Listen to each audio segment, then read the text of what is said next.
The very hungry hippos. Once upon a time there was a very fat hippo named Capn Murica.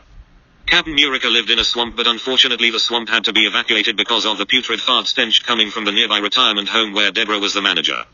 "No, don't leave," Deborah screamed. "I must leave first and I want none of your nonsense." But Capn Murica had no choice or else he would go nose blind. He traveled many a day until he arrived at a nice large swamp in the forest right there. Yes, deeper, oh yeah. Tea is a good place. Capn Murica entered the swamp and settled down. The mud reminded him of his sister's favorite manure pile. At least it smells better than that cranky old midget's dwelling lair, but there was an uncomfortable feeling in his stomach. It was so strong he could not talk.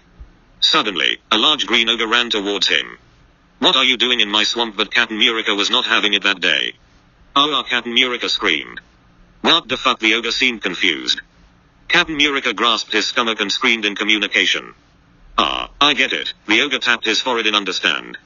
"You must be hungry." He quickly went into his hut and grabbed some carrots. Capn Murica screamed in anger. "What, you don't like carrots?" the ogre asked. Capn Murica screamed even louder. "Fine," the ogre growled. The ogre went and fetched some grapes, but it was to no avail. Capn Murica was getting even more aggravated. "Geez, you're worse than my grandpa with Alzheimer's and Tourette's." The ogre grabbed some chocolate, then some bread, and also some moldy lemons. But it did nothing. "You're a stubborn brat," the ogre groaned. "What do you want then?" Capn Murica screamed even more loudly. "What do you want?" the ogre screamed back. Then the ogre began to weep. He would never get the hippo to leave. The hippo would scream there forever. In desperation, the ogre grabbed the hippo's back end and tried to lift him. He pulled, and heaved for several minutes until he was panting and sweating. Then, in only desperate attempt to lift the angry hippo, he accidentally stumbled and he fell on top of the upset hippo. The momentum of the fall accidentally thrusted his swollen hard ogre dick into the hippo's anus. He attempted to stand back up, but his ogre knot was already trapped inside Capn Murica's butthole. I'm gonna come," the ogre warned Capn Murica. Capn Murica grunted loudly. The ogre then bust his green swamp slime inside of Capn Murica. Then, Capn Murica squirted his hippo sauce in return. "Ah, thanks man," Capn Murica sighed. "I was so horny I couldn't speak."